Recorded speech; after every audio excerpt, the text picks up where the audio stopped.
Moin, ich bin Jonas, herzlich willkommen auf meinem Kanal. Heute schauen wir uns eine der neueren Office 365 Apps an. Wir schauen mal rein, was kann Microsoft Lists.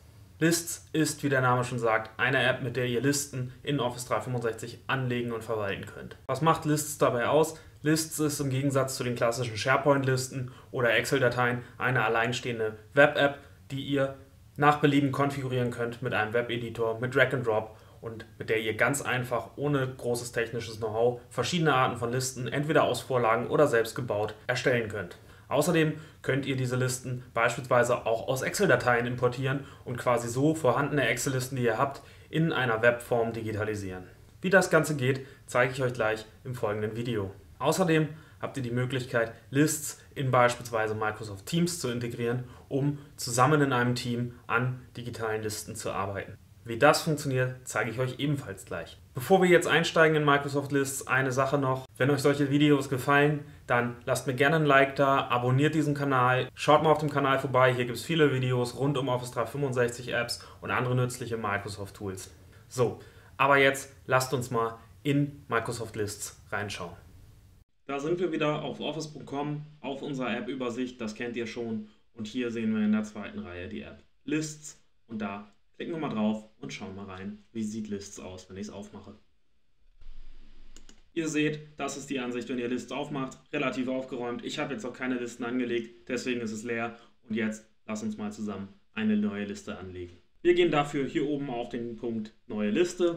Dann bekommen wir diesen Dialog, wo wir unten 8 Vorlagen angezeigt bekommen, aber auch mit einer leeren Liste starten können, aus Excel importieren können, das zeige ich euch später, und aus einer vorhandenen Liste eine Liste erzeugen. Das bedeutet, wenn ihr schon eine Liste angelegt habt, würdet ihr dann hier diese als Vorlage verwenden. Ich schlage vor, wir beginnen mit dem Template Arbeitsstatus Tracker und schauen mal, was so ein Template alles schon mitbringt. Ihr seht, in diesem Dialog bekommt ihr die Liste bereits als Vorlage mit Beispieldaten angezeigt. So würde sie dann aussehen. Ihr seht hier die Spalten, die ihr habt. Arbeitsaufgabe, Beschreibung, Kategorie, Status, Priorität, Startdatum, Fälligkeitsdatum, zugewiesen an und ein Notizenfeld. Das sind die Dinge, die in dieser Liste direkt dabei sind. Ihr seht die Darstellung, so würde eure Liste aussehen. Wenn ihr jetzt sagt, ich möchte doch lieber mir den Inhaltsplaner einmal angucken, dann könnt ihr hier auf der linken Seite drauf gucken und seht, so würde der Inhaltsplaner aussehen. Und wenn ihr euch jetzt denkt, der passt vielleicht besser zu dem, was wir vorhaben, dann nehmt ihr einfach das als Vorlage und klickt unten auf Vorlage verwenden. Wenn ihr da draufklickt, bekommt ihr dann diesen Dialog. Hier könnt ihr jetzt den Namen eurer Liste festlegen. Im Standard steht da oben der Name der Vorlage. Ihr könnt eine Beschreibung angeben. Ihr könnt eine Farbe der Liste auswählen. Dann könnt ihr ein Symbol für diese Liste festlegen und den Speicherort auswählen. Beim Speicherort, wenn ihr da draufklickt, habt ihr zum einen den Meine Listen-Bereich. Das ist quasi der generische Speicher für Listen. Und ihr habt auch die Möglichkeit, diese Liste innerhalb von vorhandenen SharePoint-Websites abzulegen, auf denen ihr Rechte habt. Ihr seht, ich habe hier 3 SharePoint-Webseiten zur Auswahl. Wir wollen aber diese Liste mal unter meinen generischen Listen ablegen. Dann klicken wir auf Erstellen und schauen mal, was passiert. Und da ist sie schon, unsere Liste mit den Feldern wie angezeigt. Sie ist jetzt leer, sie ist hier in der Web-Oberfläche vorhanden. Wir haben die erste Liste angelegt. Da ist das Icon mit dem blauen Hintergrund. Was können wir jetzt hier machen? Wir haben hier zum einen verschiedene Möglichkeiten oben in der Top-Navigation. Wir haben das Zahnrad, mit dem wir in die Listeneinstellungen kommen. Und wir haben hier unsere einzelnen Felder. Fangen wir jetzt damit mal an. Was können wir hier machen? Wir können zum Beispiel diese Spalten verschieben. Wenn ihr sagt, das Inhaltsbild möchte ich nach ganz hinten haben, dann schiebt ihr das nach ganz hinten und er refresht das direkt in der Webpage. Außerdem gibt es ganz rechts die Möglichkeit, neue Spalten hinzuzufügen, wenn ihr sagt, euch fehlt noch etwas. Hier werden euch dann die verschiedenen Spaltentypen, die zur Auswahl stehen, angezeigt. Das kennt man vielleicht aus SharePoint. Mit Klick auf den Pfeil neben einer Spaltenüberschrift könnt ihr hier jetzt, ich denke auch das kennen wir aus Listentools, aus Excel und Co., sortieren und filtern und verschiedene Spalteneinstellungen setzen. Wenn wir jetzt ein neues Element hinzufügen wollen, dann nutzen wir oben den Neu-Button und bekommen einen Dialog auf der rechten Seite angezeigt, in dem ihr ein Formular habt, wo ihr jetzt eintragen könnt, was ihr so hinzufügen wollt.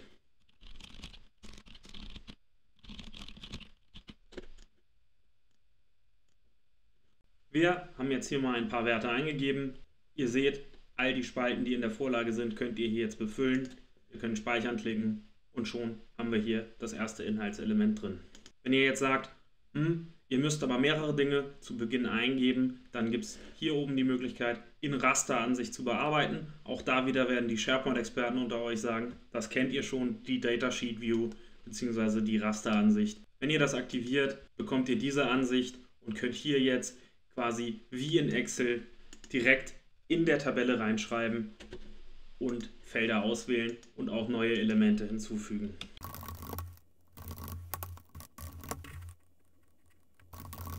Ihr seht, in der Rasteransicht könnt ihr jetzt drunter wegschreiben, was ihr da eintragen wollt und so relativ schnell direkt im Web auch mehrere Einträge editieren oder einfügen. Wenn ihr fertig seid, geht ihr oben auf den Bereich Rasteransicht beenden und habt jetzt eure Liste hier zur Verfügung. Dann habt ihr hier oben die Möglichkeit, auch das kennt ihr vielleicht aus anderen Office 365 Apps, die Ansicht zu ändern. Wir haben hier verschiedene Darstellungsmöglichkeiten, einmal als Liste, als kompakte Liste, da sind die Zeilenabstände ein bisschen kleiner, wenn sehr viele Daten drin sind, oder auch als Galerie, dann sehen die Elemente so aus, was auch ganz praktisch sein kann und relativ schick ist. Außerdem gibt es hier oben noch die Möglichkeit zu gruppieren, neue Ansichten zu bauen oder die aktuelle Ansicht zu bearbeiten. Hier oben habt ihr dann noch die Möglichkeit, eure Liste zu teilen. Wenn ihr da draufklickt, bekommt ihr einen Dialog. Hier könnt ihr jetzt einen Namen oder eine E-Mail-Adresse angeben und die Person wird dann dazu eingeladen, an dieser Liste mitzuwirken. Ihr könnt entscheiden, ob die Person darüber benachrichtigt wird oder nicht. Des Weiteren habt ihr hier noch die Möglichkeit, mit Power Apps eine eigene App zu erstellen. Das heißt, ein eigenes Formular zu bauen, was die Daten aus dieser Liste in irgendeiner Form bearbeitet. Hier könntet ihr jetzt noch Logik und andere Dinge mit reinbauen. Auch eine sehr praktische Funktion, wenn ihr euch mit Power Apps schon mal auseinandergesetzt habt. Unter dem Punkt Automatisieren findet ihr den Punkt Power Automate. Hier könnt ihr jetzt sogenannte Flows erstellen, mit denen ihr gewisse Dinge automatisieren könnt. Das heißt, auf Ereignisse innerhalb dieser Liste reagieren. Es gibt auch ein vorgefertigtes Set an Regeln, die ihr anwenden könnt. Das sieht dann ungefähr so aus, wenn ihr mal auf Regeln erstellen klickt, habt ihr da verschiedene Vorlagen. Ihr seht, hier gibt es jetzt die Vorlagen, die auf gewisse Ereignisse in der Liste reagieren können. Zum Beispiel das Verändern einer Spalte, das Verändern eines Wertes in einer Spalte oder auch wenn ein Element gelöscht wird. Wir schauen mal, wie das aussieht, wenn ich darauf reagieren möchte, dass ein Element gelöscht wird. Ich klicke da drauf und ihr seht, hier könnt ihr jetzt angeben, dass eine E-Mail an eine gewisse Person oder eine E-Mail-Adresse geschickt wird. Kommen wir nochmal zu dem Punkt Ansichten. Ich zeige euch einmal, wie man eine neue Ansicht erstellt. Hier oben in dem Menü gibt es den Punkt Neue Ansicht erstellen. Dann bekommt ihr diesen Dialog. Ihr könnt der Ansicht einen Namen geben und ihr könnt hier aus verschiedenen Standardansichten wählen, beispielsweise der Liste, dem Kalender oder der Galerie. Wir wählen hier jetzt mal die Liste aus, geben der Ansicht einen Namen, sagen Erstellen und jetzt seht ihr, gibt es hier oben Meine Ansicht. Diese Ansicht könnt ihr jetzt nach Belieben noch filtern mit diesem kleinen Filtersymbol. Auch das kennt ihr. Hier hättet ihr jetzt die Möglichkeit, auf verschiedene Werte zu filtern oder auch Filter innerhalb von eurer Liste zu setzen. Beispielsweise kann ich hier nach Erledigt filtern und bekomme dann in dieser Ansicht nur die erledigten Inhaltselemente angezeigt. Als letzten Punkt hier oben haben wir noch den Punkt nach Excel exportieren. Damit würdet ihr die gesamte Liste inklusive der Struktur in eine Excel-Datei exportieren, was natürlich auch recht praktisch ist, wenn ihr aus dieser Excel dann später beispielsweise Grafiken, Pivots oder ähnliches bauen wollt. In diesem kleinen 3-Punkte-Menü gibt es dann noch die Benachrichtigungen, auch die kennen die Leute von euch, die SharePoint kennen. Hier könnt ihr Benachrichtigungen auf diese Liste setzen, beispielsweise, dass ihr darüber benachrichtigt werden wollt, wenn sich irgendwas verändert. Das ist ganz ähnlich wie die Regeln. So, wir sind wieder auf unserer Listenübersichtsseite und jetzt zeige ich euch, wie ihr eine Liste anhand einer vorhandenen Excel-Liste importieren könnt.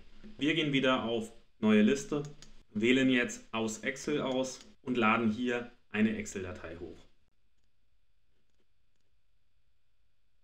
Ich habe mal eine Problemliste vorbereitet. Ihr seht, die hat schon einige Einträge, die euch hier in der Vorschau mit angezeigt werden. Ihr könnt hier links und rechts scrollen und euch die Spaltenüberschriften anzeigen, was ganz praktisch ist. Ihr seht, ihr könnt hier scrollen nach rechts und euch alle Spalten anzeigen lassen und auch den Spaltentyp ändern. Beispielsweise hier habe ich eine Spalte, die in der Excel ein Datum enthält. Der Editor bei Lists hat daraus erstmal eine Zahl gemacht. Wenn wir jetzt hier auf Datum und Uhrzeit klicken, seht ihr, er konvertiert diese Zahl richtig in ein Datumsformat. Und so könnt ihr jetzt den einzelnen Feldern einen Inhaltstyp zuweisen und diese dann, wenn ihr soweit fertig seid, importieren und weiterklicken. Wenn ihr weiterklickt, könnt ihr dieser Liste noch einen Namen geben. Hier wird eine generische GUID hinterrangen, Die möchten wir wegnehmen. Wir nennen die Liste Problemliste. Wir verzichten auf eine Beschreibung, setzen das Thema auf grün, wählen dieses Icon aus, entscheiden uns hier wieder dafür, dass die Liste in meine Listen abgespeichert wird und klicken dann auf Erstellen. So, wir sehen, die Liste wurde importiert. Wir haben hier die Elemente, die wir in unserer Excel-Datei auch hatten. Ihr seht den Titel, ihr seht eine Problembeschreibung, die Priorität, all diese Werte, die wir in unserer Excel-Datei haben. Und auch das Datum ist korrekt aufgelöst. In dieser Liste könnt ihr jetzt weiterarbeiten, beispielsweise neue Elemente anlegen. Auch hier seht ihr wieder, ich habe alle Spalten zur Verfügung und kann diese auswählen. Und auch hier könnt ihr jetzt wieder die Ansicht verändern, indem ihr hier oben drauf geht, ihr euch beispielsweise die Galerie anzeigen lasst und jetzt habt ihr hier eure Kacheln und könnt so in die einzelnen Elemente reinschauen. Und hier könnt ihr jetzt beispielsweise auch mit der Kommentarfunktion verschiedene Listeinträge kommentieren. So, hier sind wir nochmal in Teams. Auch die Ansicht kennt ihr schon, meinen Teams-Kanal, den ich in einem anderen Video mal angelegt habe. YouTube-Videoproduktion.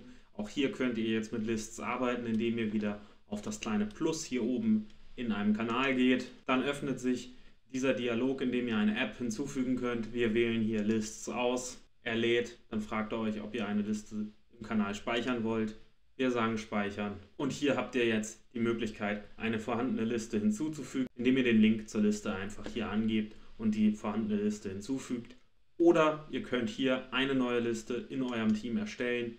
Diese Liste wird dann im Team angezeigt und auch hier bekommt ihr, wie in den anderen Office 365 Apps, in Teams nativ diese Funktion angezeigt. Ihr könnt wieder aus einer Vorlage euch etwas aussuchen und hier dann genau diese Liste in Teams einstellen, sodass ihr mit dem Team zusammen an einer Liste arbeiten könnt. Und so sieht das dann aus, wenn ihr diese Liste einem Team hinzufügt und habt hier genau die gleichen Funktionen wie im Webeditor von Lists und könnt jetzt hier anfangen, damit zu arbeiten. Das war auch schon die kleine Übersicht über Microsoft Lists. Ihr seht, ihr habt Plug and Play die Möglichkeit, ganz schnell Listen im Web zu erstellen, ohne groß euch in einer SharePoint-Navigation oder Ähnlichem zurechtfinden zu müssen. Ihr könnt die Listen in euer Teams integrieren und euch so ganz schnell im Team oder selber organisieren. Außerdem habt ihr gesehen, dass ihr Listen basierend auf vorhandenen Excel-Tabellen integrieren könnt, was natürlich gerade dann praktisch ist, wenn ihr eure vorhandenen Excel-Strukturen in die Office 365-Welt überführen wollt und so eine bessere Zusammenarbeit im Team organisieren wollt, als wenn alle zusammen in einer Excel-Datei arbeiten. Lists bietet viele Funktionen, die ihr beispielsweise aus SharePoint-Listen kennt. Das Schöne ist, dass sie nicht immer an einer SharePoint-Seite hängen müssen. Das heißt, ihr könnt sie auch als eigene Listen abspeichern und so quasi die Organisation auch ein bisschen schlanker halten und nicht ständig euch im SharePoint bewegen. Mit den verschiedenen Ansichten, den Galeriekarten und den Filtern, die ihr habt, habt ihr auf einen Blick eine sehr gute Übersicht über die Punkte, die ihr in euren Listen nachverfolgt und könnt so beispielsweise in Projekten offene Punktelisten oder andere Dinge sehr gut nachhalten. Wenn euch dieses Video gefallen hat und ihr mehr solche Tipps und Tricks rund um Office 365 und die vorhandenen Apps sehen wollt, denkt dran, Like dalassen, den Channel abonnieren, in die Kommentare schreiben, ob ihr Lists schon nutzt, wofür ihr Lists nutzt. Mich würde es interessieren, wenn ihr Fragen habt, gerne auch die rein in die Kommentare. Schaut mal auf dem Kanal vorbei, hier gibt es mehr solcher Videos, die euch helfen, euch mit den Office 365 Apps zurechtzufinden. Und wir sehen uns dann beim nächsten Mal. Bleibt gesund und tschö mit Ö.